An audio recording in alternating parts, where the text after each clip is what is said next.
Hey, my name is Ryan, and today I'm comparing my Viberg cap-toe service boots to my Grant Stone diesel boots. And we're going to answer the question, should you save up and pay the astronomical price for Vibergs, or can you pay half the price and be just as happy? Thanks for watching and enjoy the video.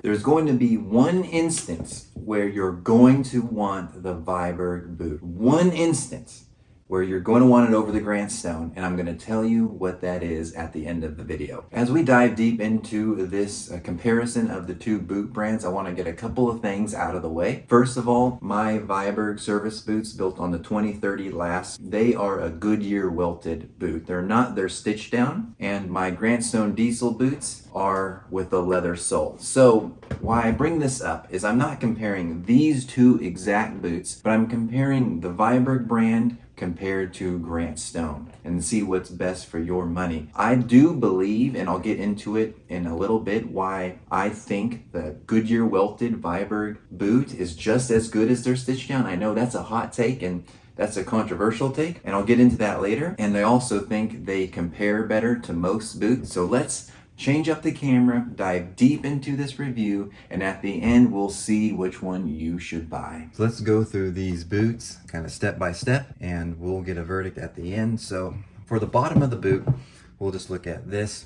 Now, like I said in just a moment ago, that this is a general comparison. So this is my leather soled boot. This is their day-night soled Viberg. So we're not apples to apples here, but we're going to look at more of the quality and the craftsmanship of the boot. First of all, the thread per inch is a little bit better on the Grant Stone, which is just how they set up their sewing machine. So it's not like these are hand done and that's amazing work of art, but it's just, you get it takes a little bit longer maybe to stitch the soles, so they're a little bit nicer. With Grant Stone, if you were to get their day-night style, it is their proprietary, so it might not be as good as day-night. Day-night is the original, so then that would be just a little bit better there.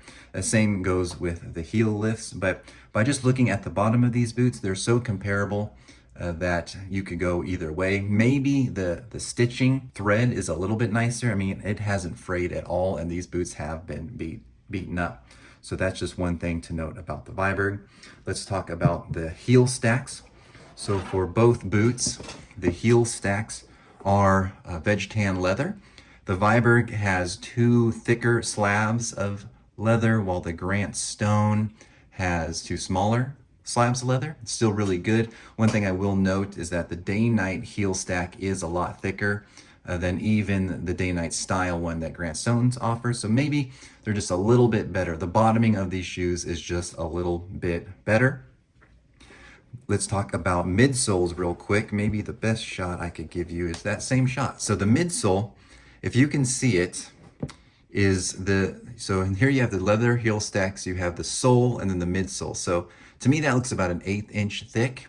And on the midsole for the Viberg, it's like 3/16 inch thick. So it's almost a 1/16 of an inch thicker of a midsole. So that midsole is quite a bit nicer than the one that you're going to get on the Grant Stone. It's just thicker, really. So it's gonna be harder to break in. So do you really need a thicker midsole? Well, that is debatable.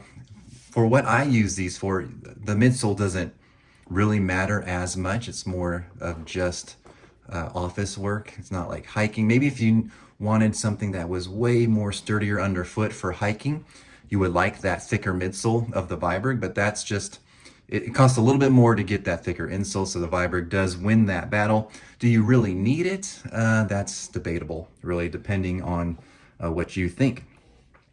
Let's come to the Welt. So I'm going as a generalization of the Welt for Grant Stone.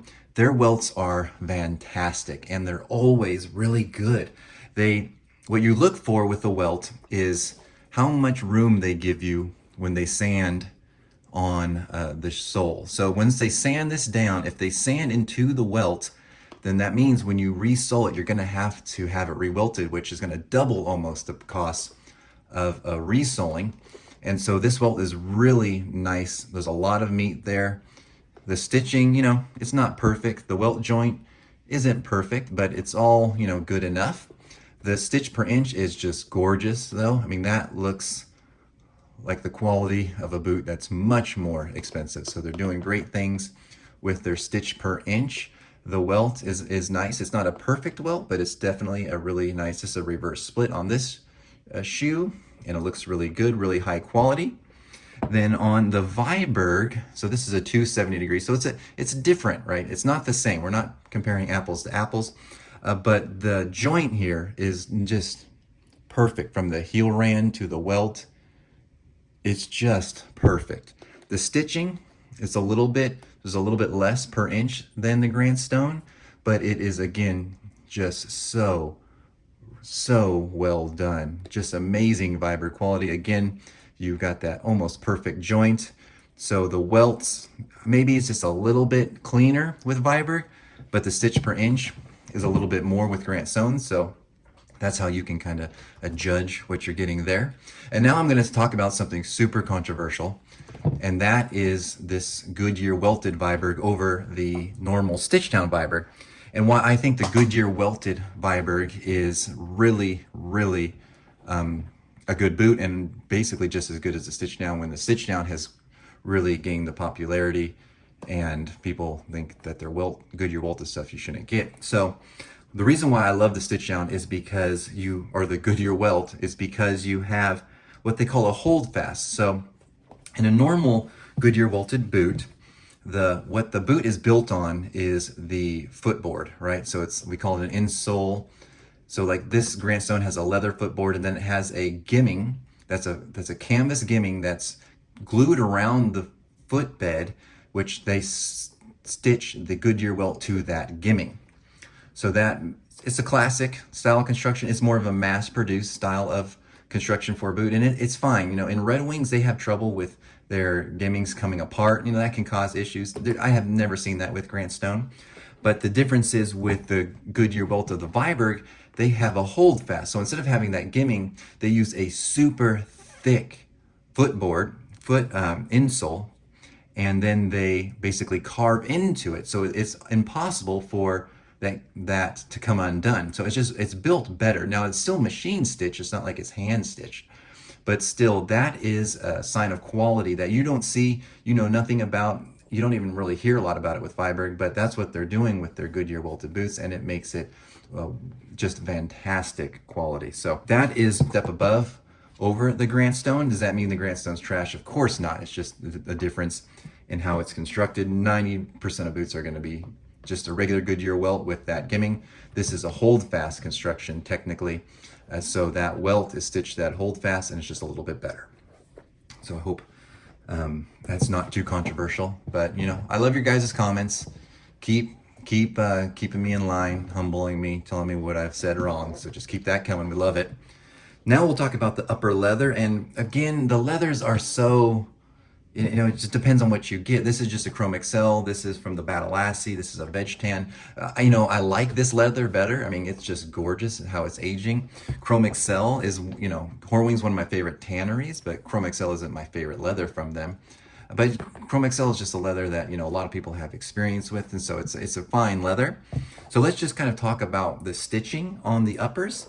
As you can see, the Grandstone has amazing stitching, not a stitch out of place, super uniform, just really well made. Now this has a glove, or it has a liner, which is super soft, and everything is just stitched very, very well. Beautifully done. It looks, again, like a boot that's higher quality than what you're paying for. And like you'd expect with the Viberg, you're getting that same style of stitching, the same quality. So that would be kind of a wash, in my opinion, for that level. In the toe boxes, you're both getting a Scholastic toe box, I believe. So that's okay. And in the heel counter is a thicker, they're both veg tan, and it's a little bit thicker with the Vibergs. So I mean, they're both really good in that way. Let's talk about clicking. Clicking is where they pick out the different parts of the hide to put the boot together. And I will say, I do think Viberg is better with their clicking. Just a little bit more time is spent with the clicking.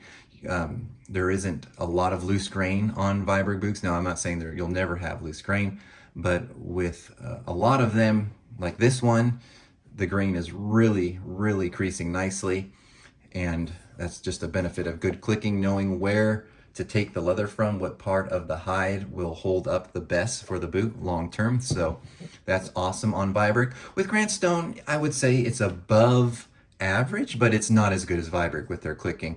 You'll have loose grain show up. I mean, that's not a big deal. I don't really mind it at all, but it's just not to Viberg's quality when it comes to their clicking. It's still amazing quality. It's just, you know, probably not the same as Viberg. So Viberg wins a little bit there with the clicking of the leather. Now we'll talk about hardware.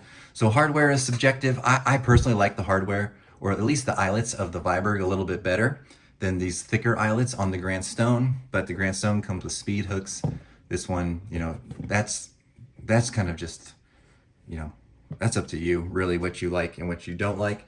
But I will say that it's, you know, for half the price, it's not half the hardware cost. If we get into the boot now, we'll see the Grant Stone is semi-gusseted, so it's gusseted up to the third eyelet, you know, with a lined leather. And the lining leather of Grant Stone boots is really nice. It's really soft. It's really supple. It reminds me of my Alden boots. So that is a nice bonus with Grant Stone. With the Viberg, a little bit more of a work heritage. You have a bigger gusseted tongue, and it comes all the way up to the fifth. So it's a little bit better with blocking water from getting into the boot.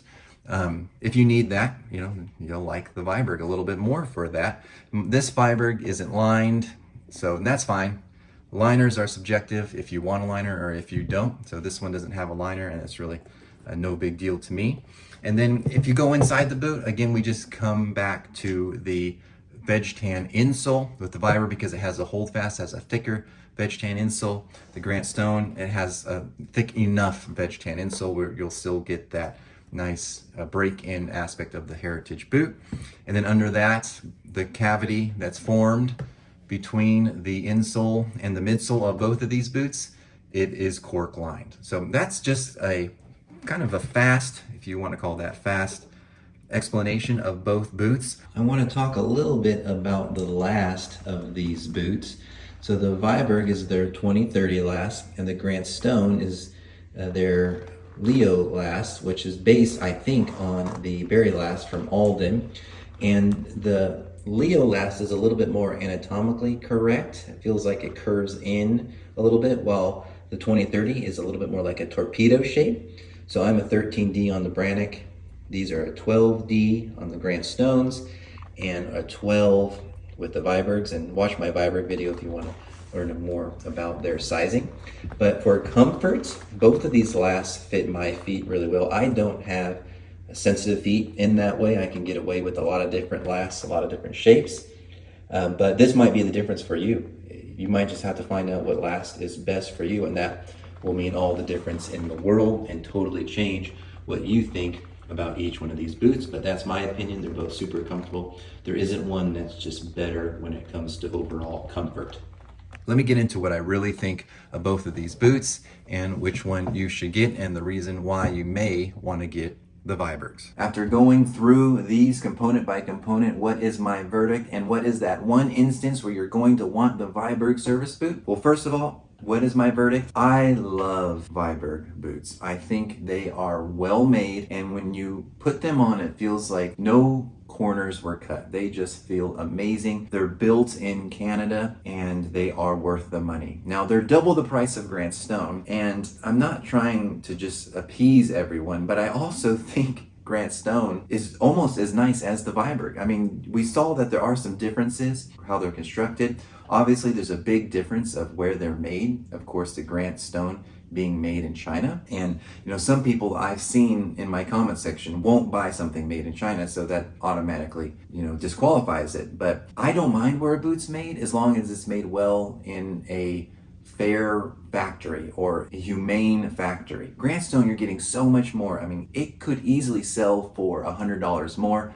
I've seen Bootlosophy say that, and I also agree. Don't tell Grant Stone. They're not watching this video, I can guarantee you that, but they could get more for this boot. The leathers, how the QC, everything. This is the way to go if you have that $400 to spend on a boot. Some concessions are made with Grant Stone. You feel that a little bit. It's not a game changer, but you also feel like you are just really, really wearing a boot that through and through is awesomely made and constructed. So where is the one time that you will want to have the Viberg Service boot? I'll explain. You're walking around and then someone says, "Hey, nice boots. What brand is that?" And you proudly say, "Viberg." That's like the one time when you'll want to have Viberg because you'll feel good. It's like, I don't believe in status symbols. I don't believe in showing off and displaying a gross display of wealth. But with Viberg, it's a real boot guy's boot. If someone knows who they are, they're going to be impressed that you have it. And again, we don't do it to impress people. We do it to have good quality footwear that makes us feel more confident when we're out and about, and we like taking care of it and knowing that it's going to last forever. So for me, that's not a big deal. I like the Grant Stones just as much, and you just get to show off a little bit more with the Viberg. That's the one time, if you really want to show off, having Vibergs is the way to do that. But here's the deal. It's never happened to me. I've spent so much money on boots, and I love it, and shoes, and maybe one or two times in my entire life has someone even complimented my shoes. So it's not why we do it. It's not a big deal, but that is just kind of a goof of what I wanted to say of why you might want the Viberg over the Grant Stone. But all in all, both great boots. Recommend both of them. Love Grant Stone, love Viberg. If you can afford it, get yourself a pair of Viberg, experience how they feel. But if you don't want to and you want to get 2 pairs of Grant Stones, do that. You'll be just as happy. So thank you so much for watching. Please like and subscribe if you find this entertainment enjoyable, and I'll see you on the next one.